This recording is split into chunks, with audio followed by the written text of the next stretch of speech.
Cool. Recording in progress. Here we are. Oh man, Right. great to have you, man. Thanks for hopping on so soon on Disorganized Productions. Yeah, my pleasure, brother. My pleasure, man. What's the name, man? I didn't catch your name. My name is Rob. Rob. Right Rob. on, brother. Happy to Just be Rob. here. Yeah. I'm gonna introduce you to the audience, and then we're gonna have a great chat for about 1 hour about that. Um, Ladies and gentlemen, fellow humans on Disorganized Productions. Today we have a special guest. He's the Canadian Viking, proud father of a daughter. He's a life coach, a truth seeker, a social media influencer, a public speaker. He stood up for the Canadians at the Freedom Convoy, and he turned out overnight famous through a post that turned into a meme. He has also a podcast, The Best Way to Break Free, which is also his website, as I believe. And his quote there is, "The best way to feel free is to feel whole. Loving yourself and others fully with an open heart, living in the moment with your highest calling." Welcome to Disorganized Productions, Shaun Zimmer. Hey, thanks for having me, Rob. Appreciate the intro, brother. I'm happy to be here. Hopefully we share some words that are of value to your listeners here. Absolutely. And first of all, I want to congratulate you to the civil lawsuit that you filed in with others for Justin Trudeau and Cynthia Freeland. That's a big, tremendous step into, let's say, into some positive things, except the last few years that we caught up, right? Yeah, absolutely. Yeah, the civil lawsuit with Trudeau, Chrystia Freeland. There's a bunch of members in the Attorney General's Office of Canada that were taken to court, all the banks who froze the accounts, and a few other individuals that were involved with pushing those measures with the Emergencies Act. So, yeah, no matter what comes out of that, it's a win. It already has been bringing more awareness, helping more people wake up to what's going on. And those who, have been turning a blind eye to it, that are getting drawn to things, they see, okay, it was just recently ruled that it was unjustified, unconstitutional, unlawful. And if the case is not successful in court, well, that'll stir a lot more people seeing just how far the justice system has fallen. So, Mm. yeah, we back that a lot. And I see a lot of wins no matter what with it, which is a message I like to share. Is not long ago, I was in the position, the mindset that it is a waste of time playing in their system, their broken system, and just wasting money and wasting time. But I had that higher calling you just spoke about that I help people connect with, tell me to think otherwise and take a different perspective, which opened my eyes to really how the win comes from no matter what comes out of it, no matter what the decision is successful Mm. in court. And justice for all.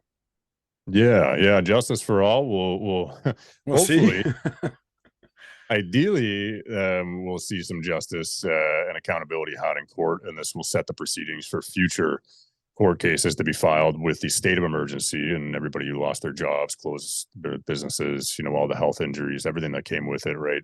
Mentally, physically. And, but if there is no justice, regardless, it's waking people up, it's Mm. uniting people, showing people that we will take a stand and that we do have support. There are actually lawyers who will push back.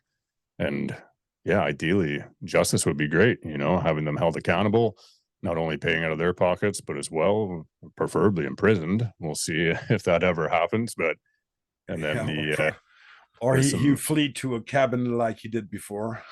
yeah, there's some fairly decent payouts that will be had if it's successful in trial, or they offer a settlement that the group majority votes on, and that settlement will be shared publicly and bring more awareness that there was some degree of justice, and Mm. the people who've been turning a blind eye to things will stir and wake from that, as most likely it won't come out of their pockets with Justin Trudeau and all that. It'll come from the government somewhere. So now it's affecting people's pocketbooks. They might say, hey, enough's enough of this government overreach. No, next time they try to pull some stuff like this, right? Mm.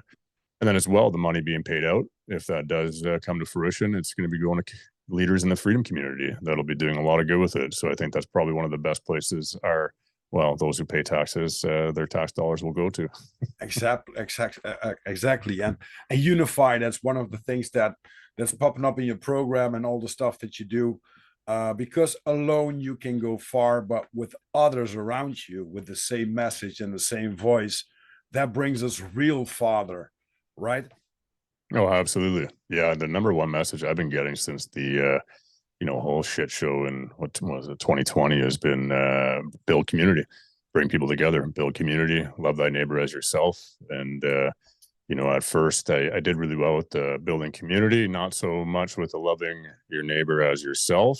Mm-hmm. With anger I had at the beginning that I know many people resonate with, pointing the finger at others, saying you're enabling all of this. It would stop if you stopped, and getting angry and really not really taking the best approach on many fronts. And specifically if you think about, we're trying to help people wake up to what's going on.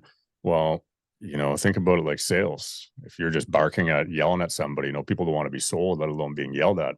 Yeah, So yeah, exactly. you have to think, how can I feather in this information and lead the example that people are going to be attracted to, drawn to start asking questions and help them along that awakening process. And anybody who's been in it for a while, we know there's stages of that, right? And our body's nervous system and our mind gets attached to the familiar, the known, Mm. and we're very hesitant to push into the unknown, the unfamiliar, right? You see that when if somebody's trying to get into an exercise routine, eating healthy, go for that new job, into a new relationship. We're very hesitant. It signals us that it doesn't feel right, but what it's really signaling us, our body is really signaling that it feels unfamiliar. So Mm. when we know that about the body, well, take that to the greater degree when you're trying to dangle a carrot in front of somebody's face that's pretty well saying their whole reality is false. Exactly. They're going to be quite hesitant from it, right? So if we, I shifted in perspective, and the biggest thing that helped me with that was a divine intervention. Whatever your beliefs are, I'm a big believer in God, and I'm not, even held on using that name.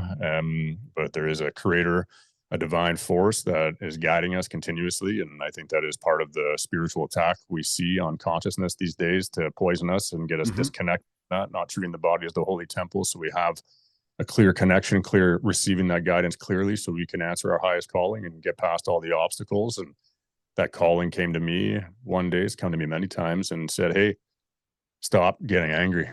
Stop. Oh, there's a place for controlled anger to fuel it. But you need to lead like a lighthouse, lead by example, and understand that finger you're pointing to people, they're not enabling. I am. I'm in Mm. control.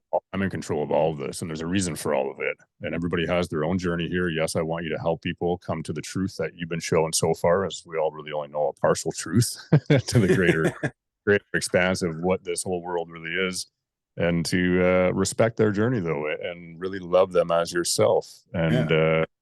that's been quite the journey going on Yeah. what everything Talking I do. about journey, Shaun, uh, what was your wake up journey? Because you pointed out in few Instagram posts and also on the podcast that you do, and a podcast that I'll listen to with you on it. There was quite some abuse of alcohol and drugs in the early Mm, days.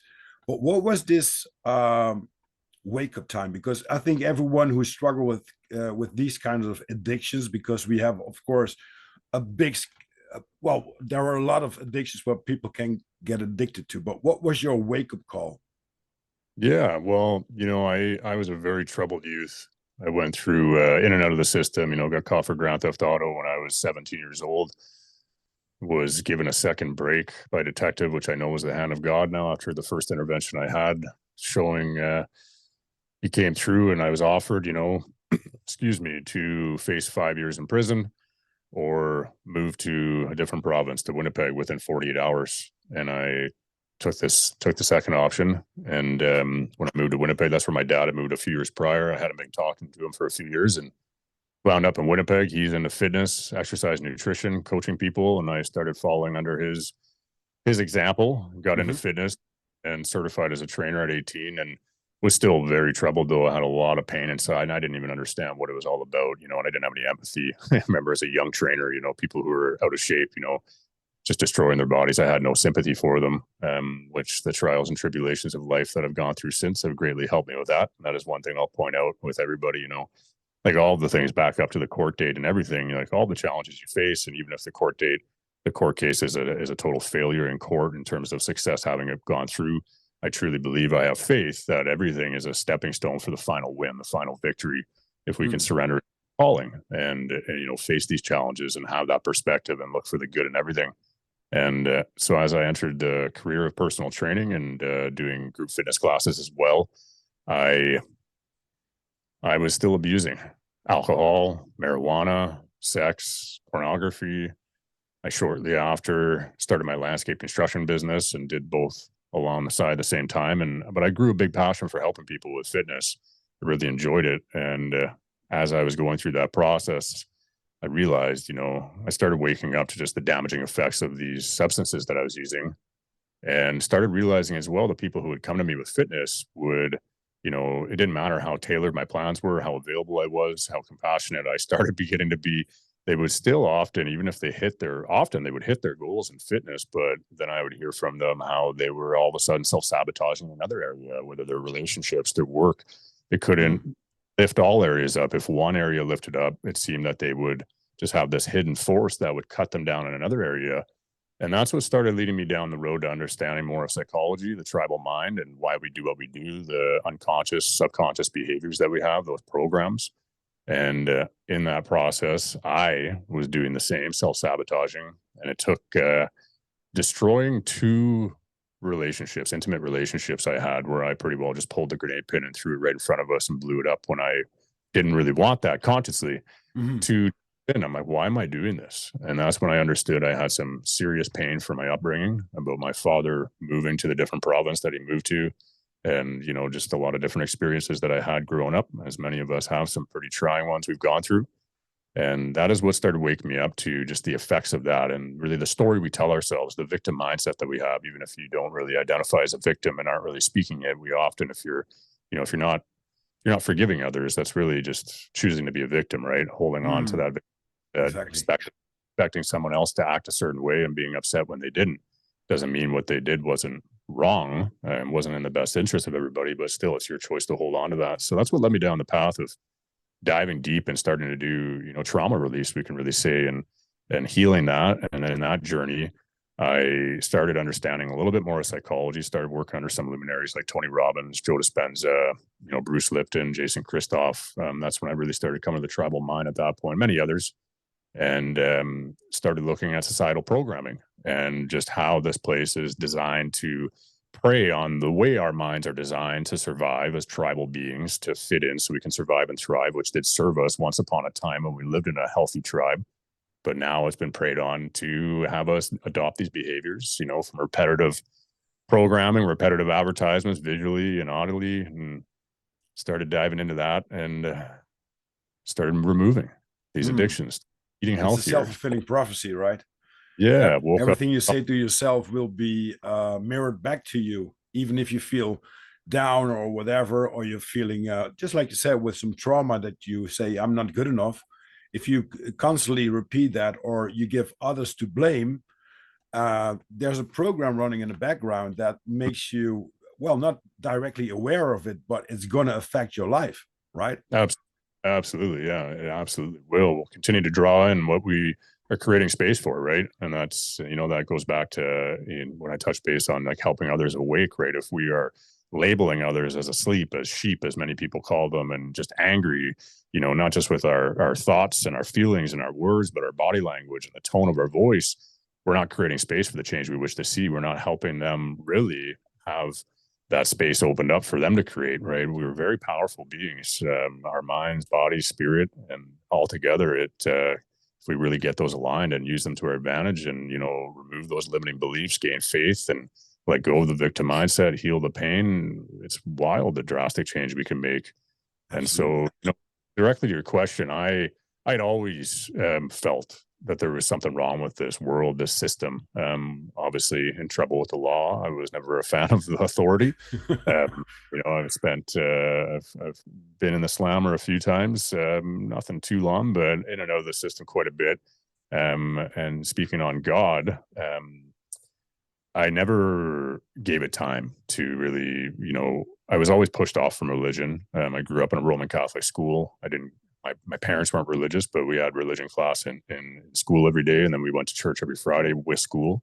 And I was always pushed off from it. I always felt it was very fear-based, very dividing, judging, never sat well with me. So I just was pushed off from it. And always in the back of my mind, I was like, yeah, I think there's something, Hmm. like there's something, but I'm too busy at this time, stuck in the societal programming on the materialism and building my business to even give it time Uh-huh. until 5 years ago. I had a divine intervention where God, if you want to call it that, came to me and said, hey, I've been here your whole life and you're right where you're supposed to be. And at this time, I had transitioned from fitness training to life coaching as I started understanding all these different things and started healing my pain and understanding the societal programming and helping people with their addictions, their relationships, their business, whatever it was that they're trying to overcome and achieve.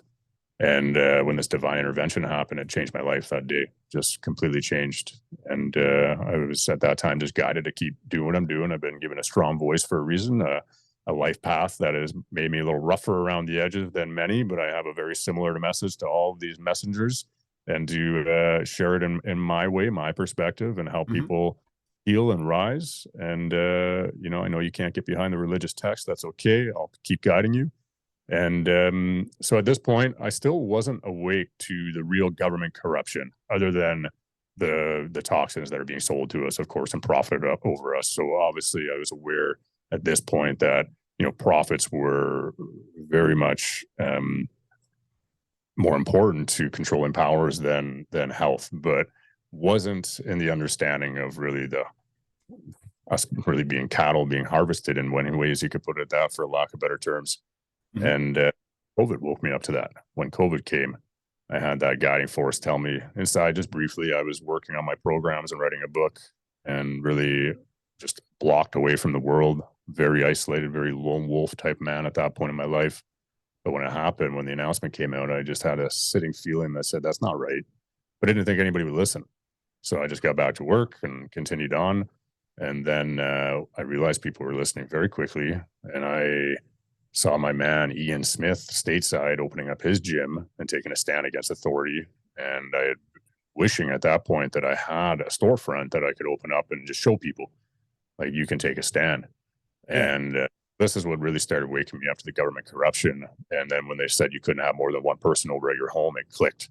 I felt the guiding force say, hey, man, you used to teach boot camps. I got this big yard on one of the busiest streets in Winnipeg where I live. And it actually is right beside a big parking lot that is above grade, so the police can look into my yard. So we have a perfect place to take a public stand, let alone the parking space for people. And so that's when I made the call to. I felt guided. Put all your business aside and offer 4 free fitness classes a week, and continue listening for guidance from there. So that's what started waking me up when I did that, really building community. And that was always the message: build community, bring people together, give them a place of sanity, speak the truth that and help them rise together, help all of you rise together. Hmm. So, yeah, that'd be a long-winded answer to your question on really the process. Good. Yeah, great. Throughout Because all, when I saw, sorry, go when I saw your videos, and also about when you talk about it on the podcast with all the people coming in, and what the government is saying is probably bullshit, and we're gonna be united as one, and we're going to take care of each other because it's a very sharing community. You did kids school, you did for, and now the program, as I just see now the program, it's so huge. It came from step to step. It's your personal journey, about, okay, I'm a personal coach, or then you go into nutrition, then you figure out, wait a minute, there's something going on with myself.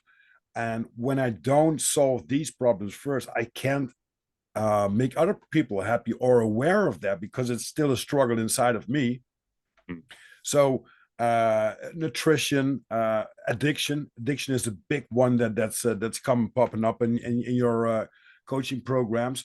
And with the community that you built, is a community that really took care of each other, because you eventually opened your house for the kids to have their own space and to do their stuff, right?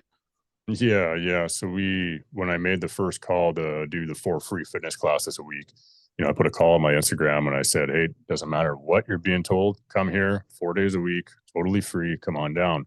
And people came very quickly. So did the police, and they tried to intimidate me and shut down. And I held my ground, which I did very publicly, and blasted it all over, which just inspired so many people. So a lot of people came together, and then I felt the calling, open up a weekly kids boot camp. We called it Junior Patriots, with which eventually turned into Patriots Academy. And then I had a couple more leaders sent to me that came to the boot camps, and I put one of them in charge of doing a yoga class here every Friday, and then another charge of doing a Monday night Muay Thai class.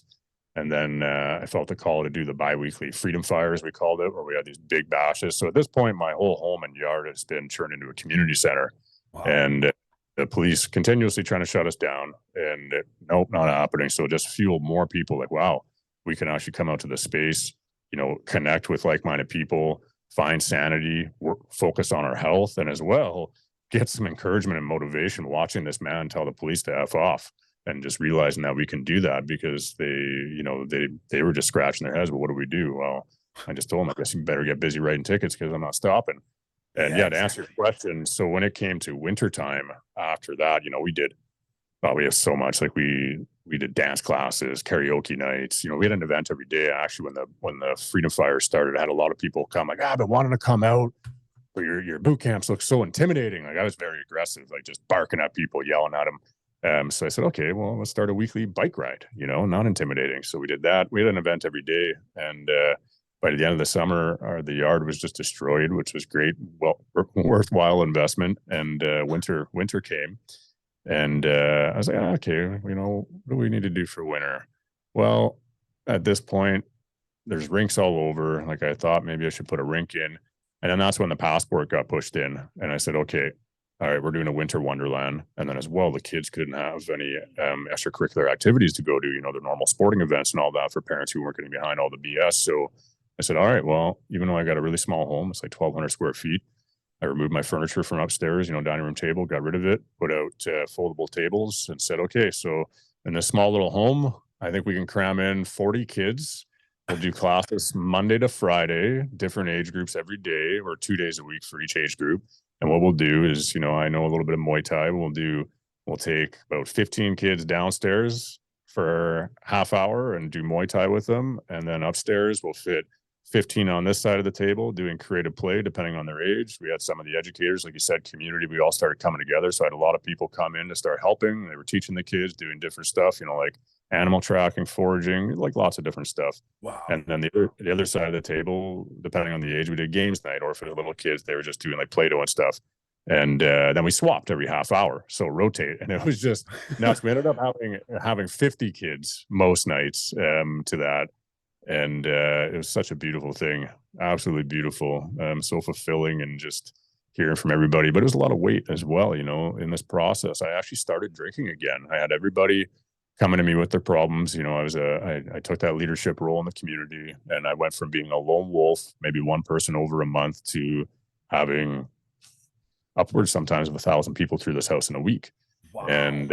And most people, especially parents, were sharing just their despair and just all their pain, especially as their children, most often those going to university, who were awake but still got in line because they weren't ready to give up what they were going through, right? And I do truthfully believe that's where that faith comes in, and understanding, like, we were all given an option, right? Many people, not everybody, but most people were given an option to hold on to the life that you have designed in this world, which is most often not even your true desires. It's from the societal programming on what you've been told that you want, so you can fit in and, collect the different materialistic objects and hopefully experience the world as well. Or you can, let go of that and follow this calling. And just that might mean, letting go of your job that you went to school for 5 years and invested 100 grand into. You might have to let go of your house. You might have to let go of your friends and family and start all new. But I answer this calling, and unfortunately for a lot of people, listen, but a lot of people don't, and we still don't. Many people still don't, right? That calling's always there. We're always being guided to our higher calling, but we can see all the steps that we've built to achieve the life we think we want based on what we've seen other people do. And that higher calling, call it God if you want, is, guiding you this way and showing you one step. Can't see what's after. And often that step looks insignificant, or our biggest fear looks like total shit, a total downgrade, right? But I know a lot of people, and probably listen to your podcast, considering the conversation we're having, listen to that calling, and beautiful things come out of it, and some people haven't reaped the whole harvest of that yet, and seeing just how beautiful that is. I know for sure, at least deep down, many people are still shrouding this with the pain of pointing the finger, but it is creating always all these hard challenges we go through, more empathy, understanding, and compassion for other people, which allows us to hold more space and make a bigger change, make more ripple effects, right?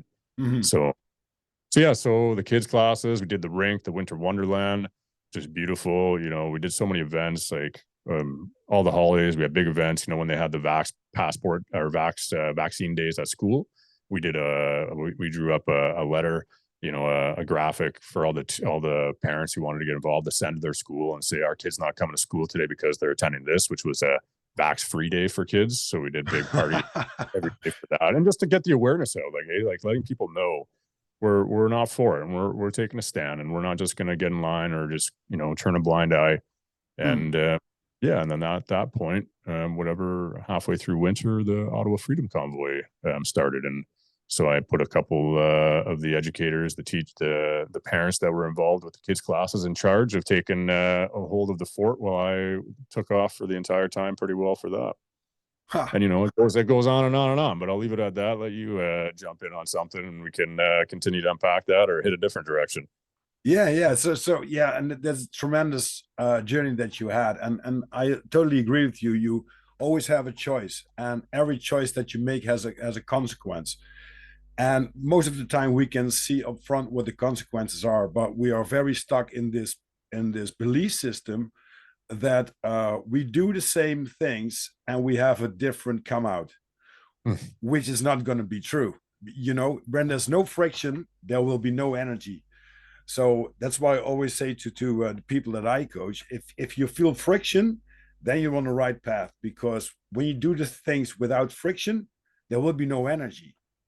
And that's one of the great things. But what I want to deep dive into, Shaun, is uh, I can imagine how much love and energy there was going on this backyard of yours with the children and with everyone involved.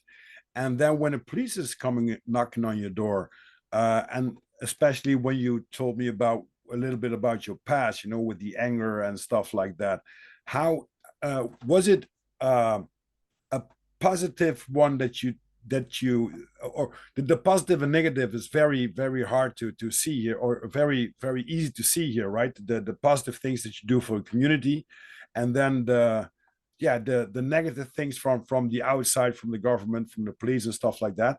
How did your system work with that? Because I can believe it's quite sucking from both sides, right?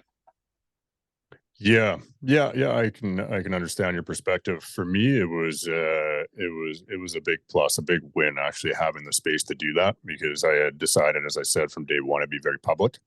So I took that public stand, and when the police came, it was perfect, because they wouldn't knock at the door. They would come and just look over the yard, because that parking lot was higher in grade, so they could see everybody.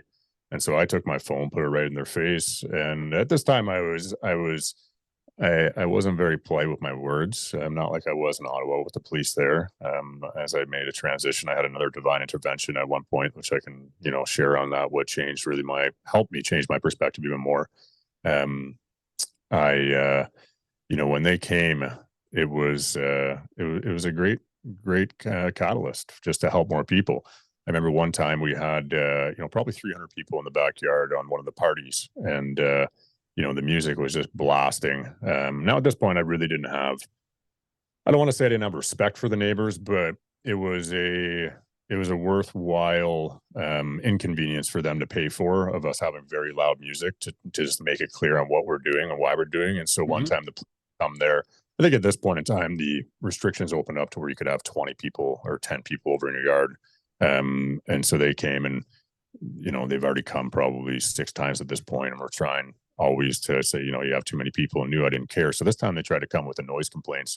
And I knew that wasn't, why they were there. If we had the noise down, it would be the same case, right? So we had a DJ there. Music was just blasting, like professional stereo equipment, and just pumping. And they're trying to talk to me over the fence, and I'm just like, "What? I can't hear you. I can't hear you." I'm right beside the DJ booth, and I said, "Oh, one sec." So I go and I say, "DJ, turn it down," and I jump on the deck and get on the microphone and just tell the whole party, exactly what I just said. Like, these police aren't here because of the music. They're here because you're connected and we're taking a stand together, and Mm. know that, oh, I appreciate you and we're all here together. And no matter what happens, if they did have grounds to arrest me, this still continues. There's Oh. people here who have keys to the house, but this continues. All right. So don't worry if you see me get taken off in cuffs at any time. Learn, take action with what you've learned here and keep bringing people together. And then I said, DJ, turn it back up. And then I went back to the police. I'm like, hey, what? So, I was a little arrogant and cocky in many ways when I was doing it, but I used that to my advantage. And it really inspired people, just how bluntly I took that stand. So with the police coming in, I always use it as a good thing, but most definitely it still got my nerves up, and it was still definitely, raising my heart rate, we'll say. And Can and imagine yeah, that.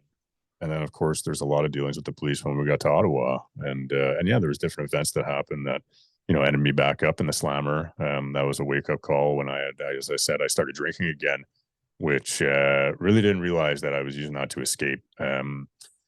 Because of the pressure I felt from everybody, until I started realizing it. Everybody's weighing on me, all these people, I'm not used to it, and just how many people are coming to me for problems. I'm not just coaching 10, 20 people online anymore. I've got hundreds coming through my home and looking at me and contacting me all the time, sharing all the horror stories, family members dying or Hmm. whatever's going on, kids getting behind everything and just not knowing what to do. So when I woke up to that, I said, all right, now it's time to you got to button that up and remove the alcohol. And then right in that process where I still didn't fully go and remove it, I had a hater come around the house, and I lost my cool on him. If I wasn't drinking, I would have just walked away, but I didn't. And I ended up putting him in the hospital, which was a big weight hanging over my head for a year and a half as we went to court for that, as they were wanting, he was claiming attempted murder pretty well. And they were trying to Wow. put me in the slammer for at least a year. And, but so that was the final kind of nail in the coffin, realizing, hey, especially where you're standing now, you already know alcohol is destroying you and anybody else, but Mm. more so the position that you've answered to come into, it doesn't have a place in your life. You need to remove it completely. So that was a big help. I know that was a test for me at that time. There's a lesson either way, whether I won it or I didn't. It's a Hmm. test to show my true strength on resisting. There was no need to put the guy in the hospital. I could have just walked away, and that would have been a much better display of strength. And but I failed on that. But I succeeded on the lesson that came after. And one of the biggest ones with that was, obviously letting go of alcohol, but as well surrendering to the fact when I was going to the courthouse on the sentencing days, which there's a few of them as it got pushed back, and surrendering to letting go of the fear of going to jail, being away from my family, having the house, all of that, and just surrendering to the fact I'm in God's hands, and if that's where I'm going, that's where I'm meant to be. I'll help people inside. And I finally hit that point where it was just beautiful. I was just released to it. So that was a huge catalyst to achieve that greater height of surrender and Mm. forgiveness, and let go to the divine plan. And this is something that I can really relate to, because I had an alcohol problem too. It really took me almost out 3 times, and you know, there's something that I always say to myself just to make it less harder to fight it is, I won't say I never ever going to drink again, but the way I'm going to do it and the way in the perspective that I'm going to put it, like drinking a beer with some friends, is okay. But the way that I did it in the early days, just like, tanking and just drinking until you drop, just get wasted, that's something that I really can't relate to anymore. And the same thing with drugs. I know what the drugs do. I did some psychedelics, and they were really pushing me up to a next level because I got some insights and stuff like that. But what's your perception about that? Because I know you're dealing with some stuff that are all also dealt with. Is it something that you say, I will never ever again? Be hard on yourself, or would you say, okay, maybe occasionally I will do that, but I know, I'm aware of what kind of person and what the consequences could be when I drink again? Yeah, for me, alcohol doesn't serve a place in my life again. I've decided on that. I've had some deep meditation and thought on it, and I just don't see the the benefit, and as well just knowing in my history, my past, and just how much weight I have on me always, even when I achieve the goals I have, I'm always striving for so much more, and I'm always putting so much weight on me. So I know just that desire is very easy to ignite, to escape. Hmm. Flame of fire that I don't want to keep walking through. So I've decided to remove it completely. I have you know, no issue with anybody who can consciously utilize alcohol. It's obviously not healthy no matter what. It's ethanol, right? It's destroying your Mm, body. absolutely. It saturates your brain, right? Breaks right through the barrier. So we know it's not doing us any good. You can't really describe it as healthy, but if somebody can consciously enjoy a little bit here and there, I got nothing to pick bones with them on that. Marijuana, I removed almost 2 years ago. I felt the calling for that. I don't have a hate on marijuana. There's a lot of people who use it consciously, and I know it can be of great benefit, but most people are using it to escape, which is the degree that I got to. So I wasn't consciously using it anymore, and I kept proving to myself it was, I'm often just a man who's either in or out, right? So for me, it's just a safe bet to just keep that away. As for psychedelics, I'm a big fan of psychedelics. Utilizing for spiritual connection. I don't, as I say that, I don't recommend them for everybody, but they have been a huge catalyst for my growth in Mm, life, connecting to God and opening up my heart and doing a lot of what I've done. Originally connecting to the divine. That's what was used. I've moved away from needing that to have that connection the same way, but I am still a fan. I mm, still, I'm big on going on a plant medicine journey from time to time, on a solo journey though. yeah. Not party scene or anything like that, but more, all right, let's meditate, let's dive deep, let's kind of break down the veil, see what's there, and discern what you're shown with that. So that's where I'm at on all that. And other drugs, obviously hard drugs and whatnot, I've had issues with in the past many years ago. It doesn't serve a place in my life at all. Mm, exactly. And the funny thing is, I think you can really relate if you do the life coaching, the workouts. With that comes a lot of other things, right? Like um, the perspective of what is real food, what is real water, breathing. I saw your Instagram with your daughter on an ice bath, just like Oh yeah. 7 degrees. Hmm. She just, well, she jumped in. That's first of all, that's wow, and she jumped out just like that. But I think with that journey that you took and with the things that you did for you, especially for yourself, but also for the others, new tasks come and new paths are there to be discovered, right? Because it's not just like, okay, I'm going to quit with this, so I'm fine. You got to exercise, you got to do your breathing, you be aware about the food that you eat, be aware of the water that you drink, because even if you have a very healthy uh, life, poison is everywhere around us. If they're not going to spray us, they're going to put it in our drinking supplies. They're going to put it in our food and stuff like that. So, what does it? What does it? What did it take for you to get more and more into these paths of health? Yeah, yeah, absolutely. It's attack on all fronts, and the more I began understanding the tribal mind and the difference between our prefrontal cortex and limbic system many years ago, I started understanding, the limbic system attached more to our stress response system. So as your, limbic system can be referred to as your emotional response center, your impulsive response center, which is a stress response and serves us in certain aspects, especially once upon a time when we're getting chased by an animal in the woods or something, right? And we have the same stress response though all over. So whether you're getting chased by an animal and you need your body to turn different systems off and pump blood and energy in other areas to fight or flight, and it's the same little response from that to absorbing toxins, whether in your food, your water, the stuff you put on your skin, right? The cologne or perfume you use, let alone the toxins in there, but also endocrine disrupting chemicals that throw off your hormones, right?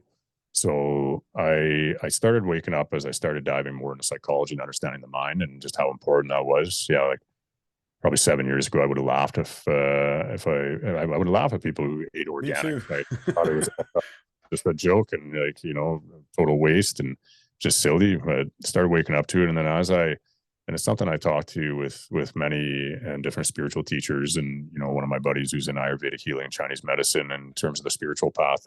is very common from their understanding and what I've experienced. The more we connect spiritually, the more we answer that call, the more we treat this body as the holy temple, the more it rejects different things.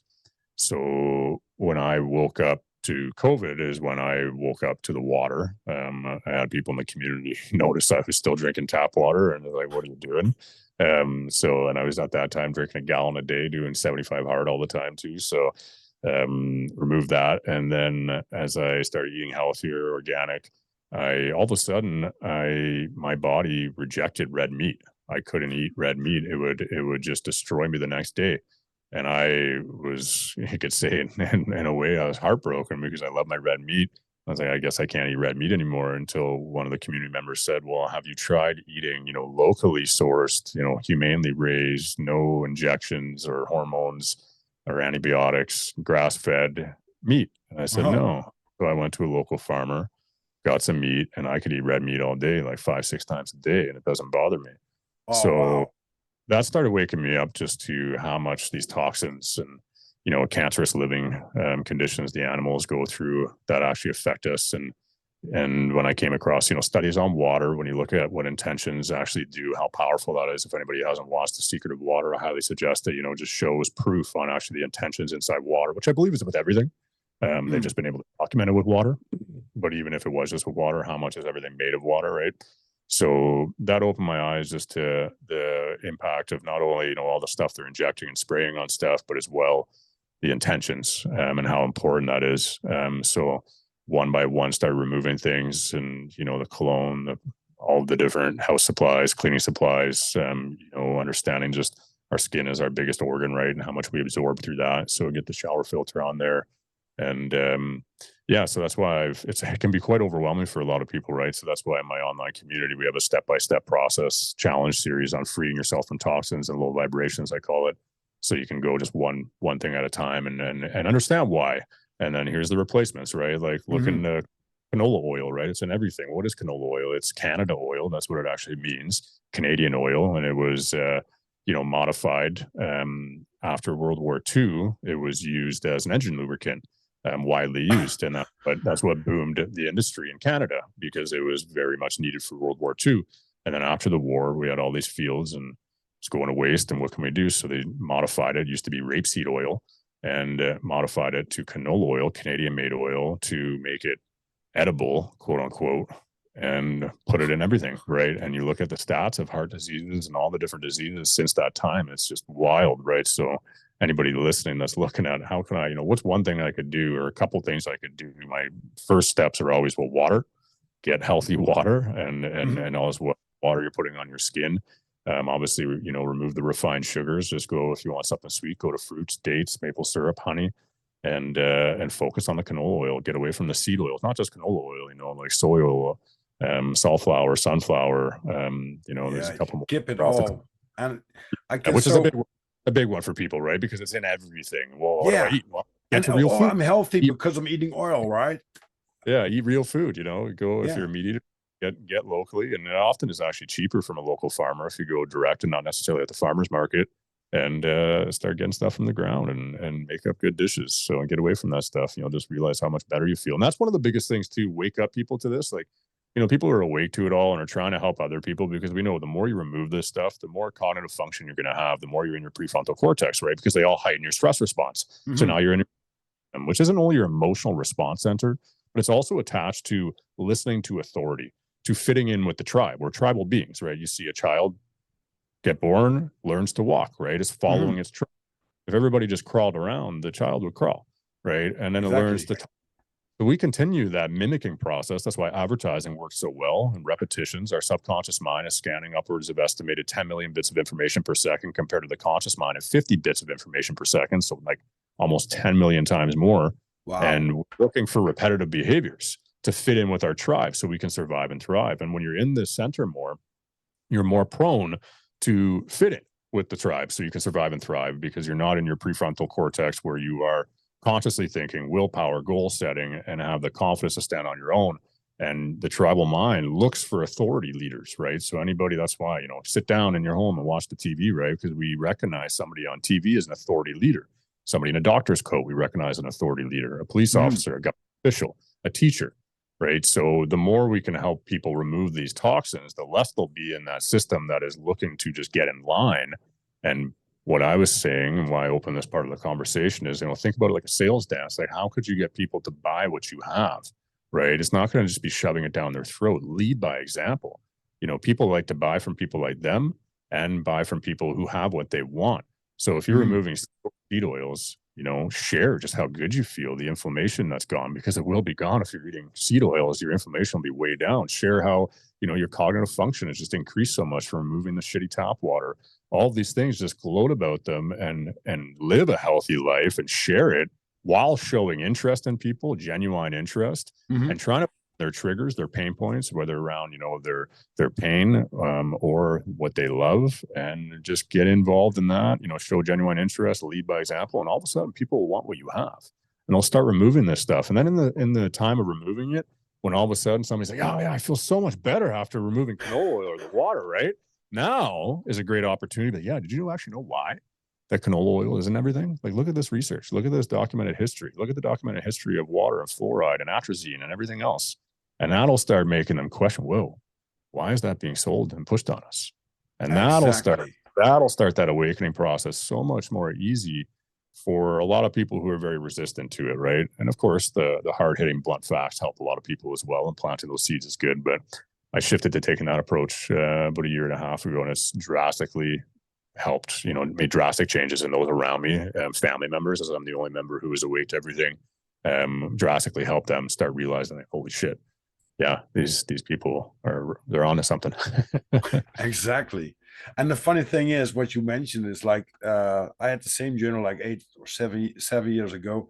If I would look at people like they have my lifestyle now, I would say, oh man, those goddamn hippies, with their Mm. wooden shoes, with their wool socks and stuff like that, and they smell funny. And guess what? I'm one of them now. All right, me too. I haven't worn deodorant for a couple of years. Yeah, I won't touch cologne or anything like that. Yeah, I'm one of them Yeah. as well.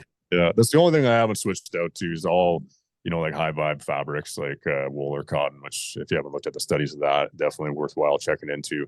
Often the one that just pops up for a lot of people is easily debunked because it's not actually referencing the actual studies. But if you dive deep into it, you can find the actual studies on frequencies and just Mhm.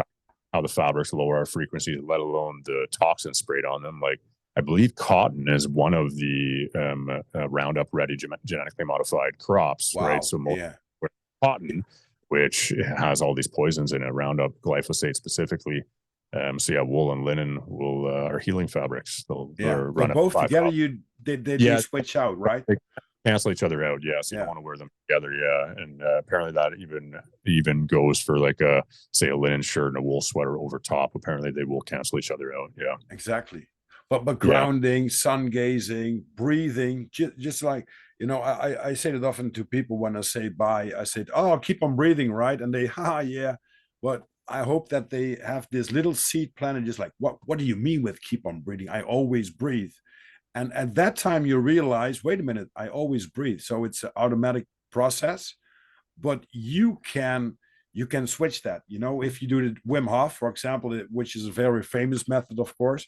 But if you just lie down at night and you switch off everything like screens and stuff like that, and just lying around and just be aware of your Hmm. breathing and just manipulate it a little bit, try to really deep breath from your stomach to your lungs, and maybe a little bit from your throat, and then have this wave going on, and then you feel um, this very very nice place where suddenly times is not there. You're just there and aware of your body. And when you do that a few times a week, because you got to get into that process to get familiar to it, just like meditation. The first time when I meditated, just like, okay, after 5 minutes, just like, oh, come on, man. Yeah, Come on. meditating cool. Meditation is one of the biggest ones. And breath work, yeah, like in my community, the online community, we do breath work. We have lots of breath work audios that I have, narrated. And we have a call every week, and one call, like bi-weekly, is my coaching call that I do, and I always begin it with Wim Hof. Really big advocate of Wim Hof. It's such a powerful, and it's one of the best ways to alkalize your body. And then every other week we have Alyssa Stephenson who does somatic breath work, which is more like what you're talking about, just manipulating the breath a little bit and really breathing into your heart space and out, and getting into your body. Like often people want to take that edge off and escape and utilize these substances or put on the TV when really they're craving is not only connection with their family, but connection with themselves to get back in their body. But they feel the opposite. They feel that they want to get out of their body, right? To Mm-hmm. get into it.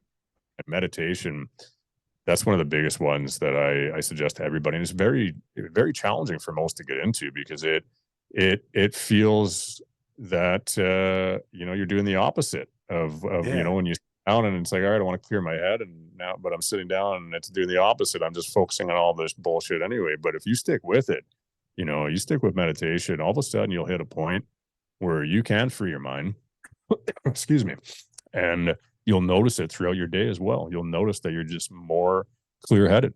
You're Exactly. you're you're able to just throw thoughts off or focus on the ones you want to much more easier, right? So I tell Mm-hmm. people meditation, if you're listening, just start. Even if you want to start with a guided meditation to get going, that'll do you just well. The end goal with meditation is, to be able to do it in silence and not to be stuck in your carnal mind or Mm-hmm. your body. Hence the whole use of hatha yoga. That's all the whole reason for half of the bodily movement of yoga is to be able to sit in meditation without pain. So you're free from the attachment of that pain. And the end goal being to receive direct guidance from universal consciousness, call it God Yeah. if you want. And but at the beginning, like there's no wrong way to meditate. Just putting the time aside, start with 5 minutes for a week or two, and then jump up 5 minutes every 2 weeks is what I suggest people do. Yeah. And if they have an excuse like time, because time is a big excuse, right? I don't have the time for this, time Yeah. for that. Throw away your TV set. I mean, if you do that, or you be aware that you looking into programs, uh, the the the amount of time that you're going to gather to do stuff like this about breathing, about grounding, meditation, exercise, whatever you want to do, you will be amazed how much time you will Well, have, how and you worked out, right? there's I think some quote, I can't remember, some yogi. It's like if you don't have 10 minutes to meditate a day, meditate for an hour a day, and just how much it'll do, right? And yeah, your workouts too, right? You start physically exercising. Yeah, you're burning, ATP, your energy source to work out. Which, if you're not in a workout routine, the first couple of weeks is going to kick your ass. You're going to feel drained, but as well, you're going to sleep better, have more restorative sleep because you're building up adenosine, right? When you burn ATP, especially through physical activity, you build up adenosine in the receptors, right? Which is what caffeine actually fills up to block that. So you build up adenosine, giving you more restorative sleep. And then over time, you are going to have more energy. You build up not only your energy stores, but your stress threshold as well, right? Mm-hmm. That's a cold water therapy, physical exercise. You're doing acute stress, building up your stress threshold so you can handle more stress in your daily routine, and it doesn't defeat you as much as it would if you didn't. And then of course, what goes without saying, you eat healthy food, you're going to have more energy and feel better, and not have your body, sucking energy, fighting all the inflammation and other diseases that you're building up, right? Mm. Yeah, you need it all. You need it all, and it's the same with deodorant or odor. I love to smell. When you go to a party or stuff like that, you like to smell good. And the other days I take some cologne and stuff like that. I still do, but when I wash myself, it's normally with this Aleppo soap, the real origin soap. There's only olive oil in it and almond oil, and that's combined. That's it. And Right. I don't use any deodorant. I'm just like coconut oil with what's it called? Um, Baking soda. Well, That's it. And the funny with thing is, when I used to wear my clothes with normal deodorant, I could throw them in the laundry just like one day because it will smell really funny, a little bit. This really stung. And nowadays, my body doesn't smell awful, but my clothes doesn't smell awful either. Although I do the same work, it's really right. funny how that all works. Yeah. Well, when you start, eating healthy and removing toxins, your body odor is going to be much less. Deodorant, yeah, like I said, I stopped. I suggest, cologne, ditch the cologne. If you want to smell nice, sometimes wear a nice essential oil. There's great essential oils that are natural. The thing too with fragrances, like we have our own, just like our fingerprint, we have our own pheromones, right? And actually, the mate who is like, we are attracted to each other's pheromones, right? So that Yeah. natural, Yeah. especially those people who are putting on cologne because you want to smell nice to meet somebody, maybe your pheromones are going to actually do much better. I know there's actually quite an interesting study on blind dating by smelling shirts, sweaty shirts. Oh wow. Um, yeah, there's a blind dating study. I think it's been done quite a few times where the women smell a sweaty, like a bunch of sweaty shirts, and they pick based off the smell. And there's a very high success rate in successful relationships from that. Wow. Wasn't it also this Russian guy, Rasputin or something like that, was women were just like when he passes by, just like whoa, and he smelled just like he used to smell. Mm, He wasn't covering anything. He just smelled like a man. When he worked out, yeah, well, that's how I smell. And when he exactly. passed down the street, just women just like almost fainted, just like, oh, that's the one. Yeah, why? Because you are the closest to yourself, right? It's the So it same sounds with crazy, putting your. right? But if you have people who like the thing about fragrances, artificial fragrances too, right? They're endocrine disrupting chemicals, so they throw your hormones off balance. So not only are you not sharing your pheromones with the opposite sex, but as well you're throwing your hormones off balance, and of course the heightened estrogen levels from all the toxins in the food and everything. So Exactly. not everybody is going to necessarily, the what could be the right woman if she's consuming all these endocrine disrupting chemicals, her hormones will be off whack, and she actually won't be drawn to you when maybe she would have if she had, treating this body as the holy temple. So Mhm. yeah, I suggest it all, and all the household cleaners, all the products you're using on your body, and be careful too if you're listening and haven't done that yet. And like, oh, I got to go get some. Like a lot of these companies call their brand organic this or natural this, Mm. and they're not. It's been their name Scam. natural. A lot. It's like natural, but it's just the name of their brand or the name that they called it. It's not actual natural ingredients. It's one of the little loopholes I suppose they're able to get away with. Mm. And it's the same with food, right? You got this green little leaf on a package. Oh, this is biological, blah blah blah. No, no, no. If it's not coming from the ground or from a tree, like an apple or some grapes or stuff like that, you can 100% guarantee that it's been fabricated by chemicals. And you got some yogurts with a strawberry flavor, or ice cream strawberry flavor. Well, there's no strawberry in like 100 miles, because Mm. it's all chemical processed stuff that smells or tastes like a strawberry.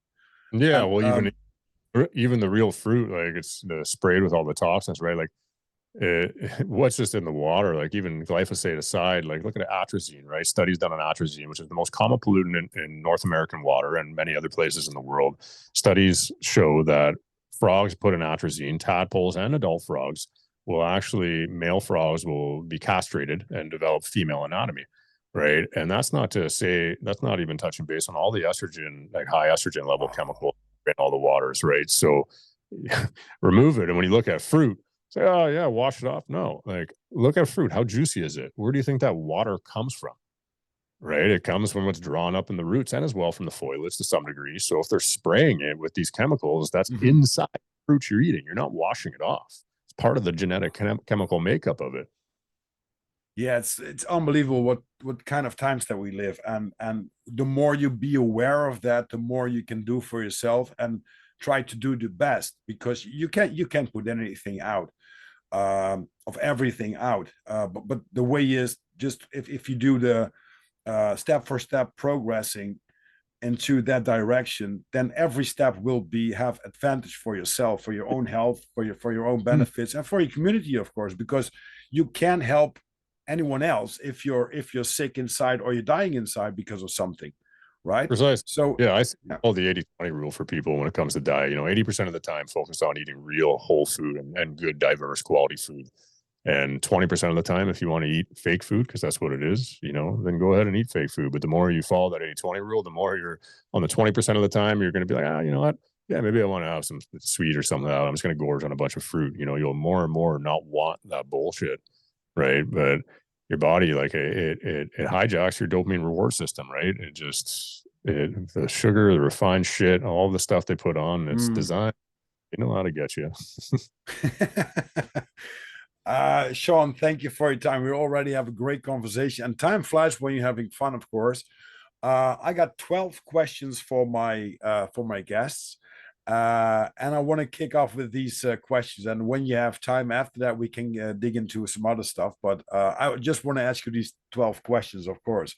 Shaun, what's your perspective of God? My perspective of God, there, I don't look at God as a being, like a physical body with a, white bearded man up in the sky. Mm-hmm.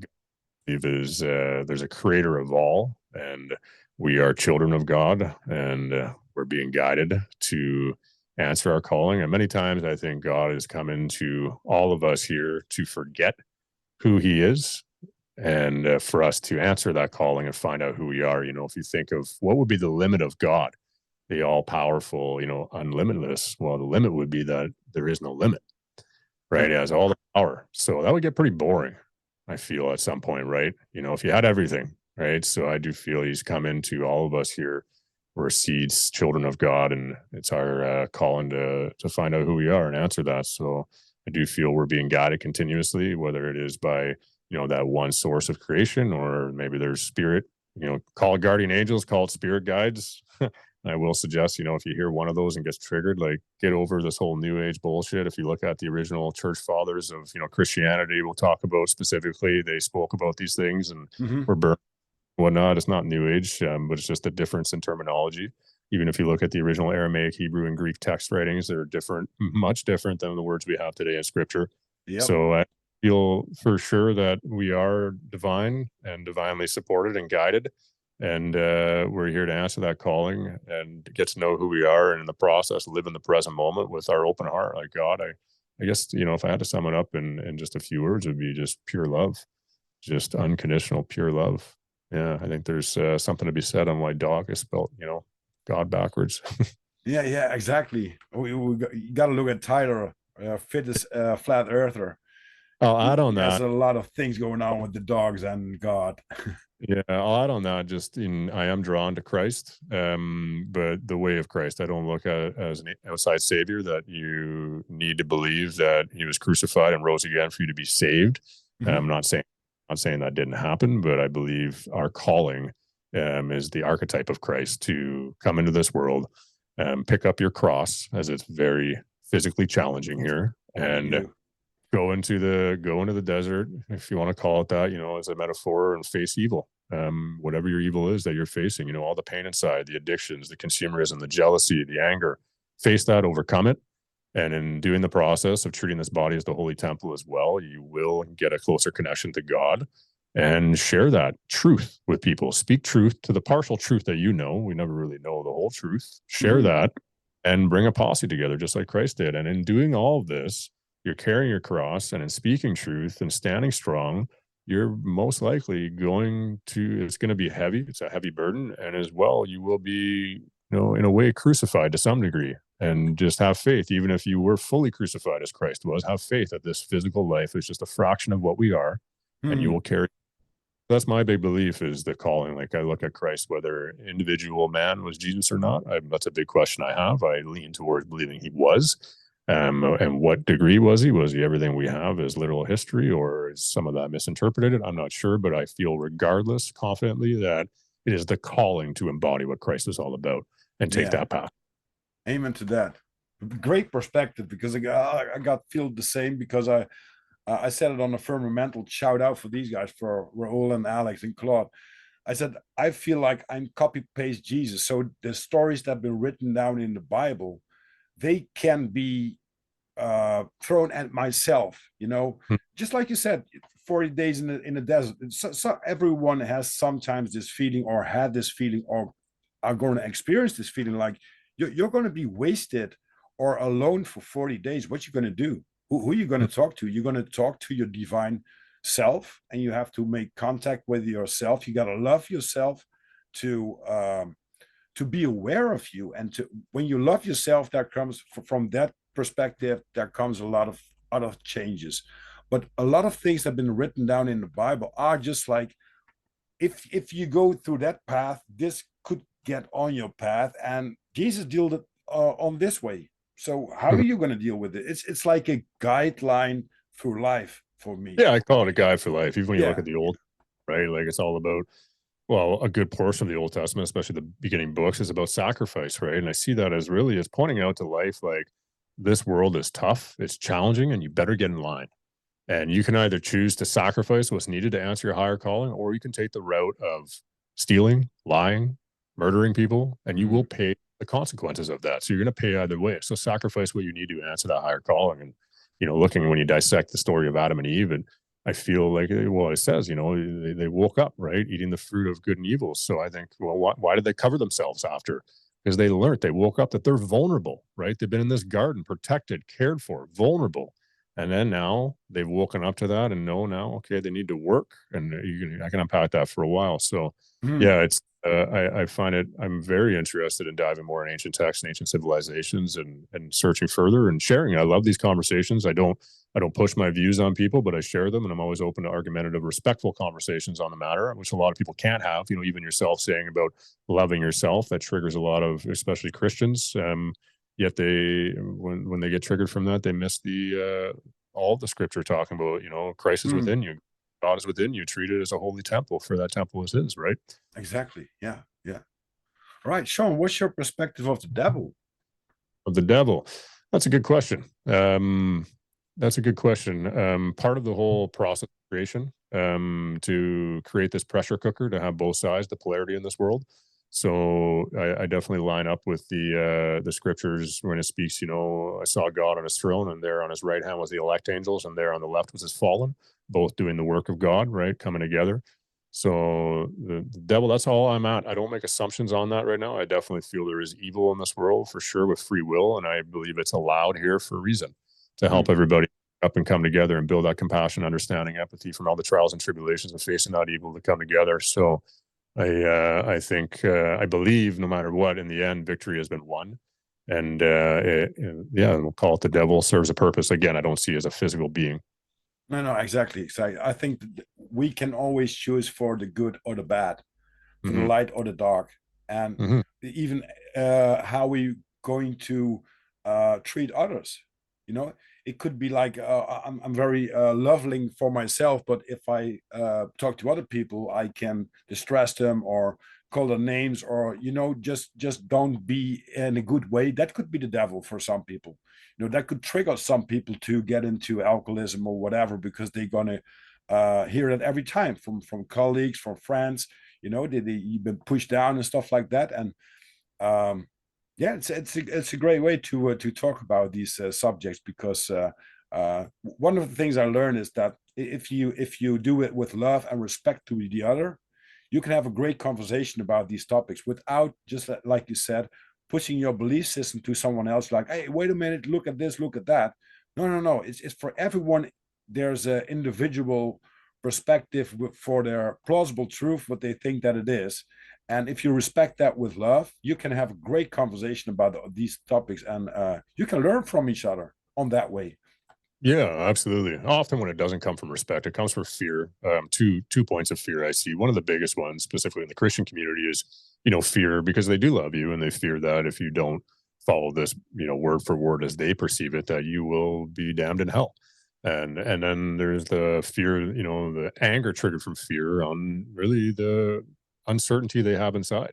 Mhm. So most often I see it coming from a place of love, and but there's so many perspectives to be had. So Yeah. Shaun, what's your favorite color?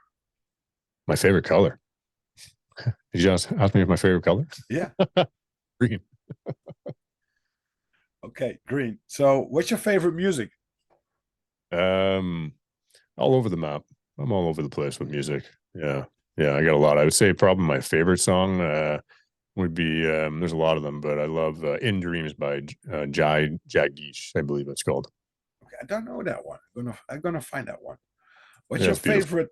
Yeah, go ahead. No, it's beautiful. I said. Yeah. Okay. And of course, every human being goes through several periods in their time and in their life, that sometimes there's a song like that or music, and sometimes you listen to completely different music or a completely different song that makes really sense on that moment, right? Shaun, what's your favorite film or series? Hmm. Don't have one. Not I don't looking watch. any. I don't watch any TV really. No, I'll Good. watch. I go on like I'll watch YouTube. I'd say right now, favorite series I'm really enjoying Jordan Peterson's 2016 breakdown of his psychological analysis of the Bible. He's great. He's great. I love to listen to that man too, and to watch him because he's Canadian, isn't he? Yeah, Alberta. Yeah, Yeah, yeah. I'm going to talk to a fellow Canadian next week, and you know him. Alex Pauls is going to be on the show, ladies and gentlemen, right from the on. Firmamental. Shaun, what's your favorite book? Favorite book? I got so many. I would say I normally like reading physical books, but this book that I'll recommend, 10 out of 10 recommend on audiobook, Outwitting the Devil by Napoleon Hill. I'd say that, yeah, hands down, that's my favorite book on audiobook. Why I reference it on audiobook is because they take actually really embody the two characters, Napoleon Hill, the voice of Napoleon Hill, and then the devil. It's like a podcast with the two. And I've listened to that probably almost 20 times. And every time I listen to as I, further journey into my awakening and my enlightenment, if we want to call it that, I hear it on a different message. And Wow. it's spoken to me right when the first time I listened to it. And then I listened to it another time, like, wow, as I've been showing something else from God, I'm like, this guy knows what I've been showing, and he delivers it in a way that speaks to you at each awakening process that you're at. It is, yeah, it's a beautiful piece. Wow. I was thinking about Think and Grow Rich because it's also Yeah, from yeah, Napoleon, but this is a yeah. good one to dive into too. All right. What's your favorite drink or beverage? Kombucha. Kombucha with a fire and stuff like that. Well, you have to be careful with your beer, though. Then No kombucha. No, no fire. No, no kombucha. no, Kombucha, like oh no, the fermented. sambuca. Oh yeah, no, no, Zambuca. I don't drink alcohol anymore. I've been sober for a few years. No, yeah, kombucha. It's fermented. Yeah, it's got a SCOBY, like a living organism, and you ferment cane sugar and yeah, Okay. and different teas in there. Yeah. I was thinking completely different level. I'm sorry for that. What's your favorite food, Shaun? Uh, Probably just steak and potatoes, and corn on the cob. That'll do the trick. What's your favorite clothing you wear that you like to wear? My buddy's official patriot. And what's your favorite holiday destination? Uh, Favorite holiday destination. Hmm. All over. Don't have a favorite one, my man. Okay. You've been ever to Europe? No, not yet. No, Not Europe's yet. on the oh, You a give me lot a just call. Can I hang her out. out? Yeah, yeah, a lot down south. Europe is on the list. Yeah, I haven't traveled as much as I'd like to. Probably only about maybe 10 Okay. trips, yeah. Hmm. Okay, last two questions, Shaun. What's your favorite quote? Favorite quote. Oh, that's a tough one. There's so many. There's so many. Hmm. I can't answer that. I can't. I got Okay. you know what? One that comes to mind, I can't even paraphrase it, even reference it in whole, but by Roosevelt, The Man in the Arena. Otherwise, you're gonna see it popping up on your Instagram because you love to post some great quotes. I saw that one Yeah, already. there's so many of them. I don't have a one that Yeah, pops out. okay. That's Favorite, okay. yeah. And a last question, Shaun, and then I really thank you for your time and your energy to hop on this podcast with me. And well, last question: what's your life's motto? My life's model. Choose to live in a beautiful state and your heart open, living in the present moment, answering your higher calling. Very nice one to end this beautiful podcast. Thank you for hopping on Disorganized Production, Shaun. I had a great time. Just like 1 hour just spins so fast. And what's time in perspective anyway, right? Hmm. And for the listeners, thank you very much for listening to another episode with Shaun Zimmer. This time from Canada, the uh, the the Viking from Canada, the Canadian Viking. And for all your listeners there at home, have a beautiful morning, a beautiful day, or beautiful evening, no matter where you are on this beautiful planet. Thank you, Shaun. Thanks for having me, Rob.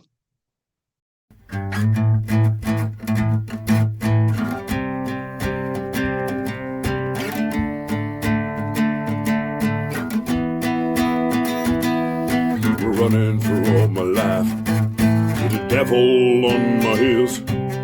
He wasn't always kind, and he couldn't fulfill my dreams. I've been running for all my life with the devil on my heels. He wasn't always kind, and he couldn't fulfill my dreams. He's a pain in the ass, black as a night. God, show me the light. He's a pain in the ass, black as a night. God, show me the light and hold me tight. I've been running for all my life with the devil on my heels. He wasn't always kind, and he couldn't fulfill my dreams. He's a pain in the ass, black as a night. God, show me the light and hold me tight.